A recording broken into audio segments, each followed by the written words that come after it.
పరలోకం అనే రాజ్యం, స్వాస్థ్యం, సంపద నీకు కావాలా? అదిగో వీలునామా రాస్తున్నాడు. పేతురు రాసిన మొదటి పత్రిక 1:4 వాడబారినది, అక్షయమైనది, నిర్మలమైనది స్వాస్థ్యం మనకు కలుగునట్లు ఆయన తన విశేష కనికరం చొప్పున మనలను మరలా జన్మింపజేసెను.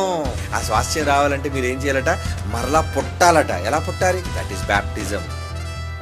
యేసు ప్రభువును మీ రక్షకునిగా అంగీకరించి క్రీస్తులోనికి బాప్తిసం తీసుకున్నారే, వీలునామాలో హక్కు మనకు వచ్చింది. ఇప్పుడు బాప్తిసం తీసుకున్న వాళ్ళు ఎవరు ఉన్నారు అనుకోండి, బ్యాడ్ లక్, మీలో మీరు చచ్చిపోయారు అనుకోండి, మరి వీలునామాలో ఉన్నది చేయలేదు కదా నాయన.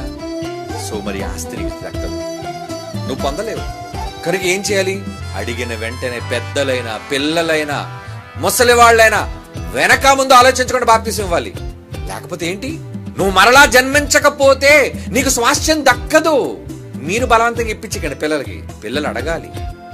అలాగే మారు మనసు పొందిన పెద్దలైనా అడగాలి, వాళ్ళు వచ్చి బాప్తిసం. మీరు బలవంతం చేయకూడదు.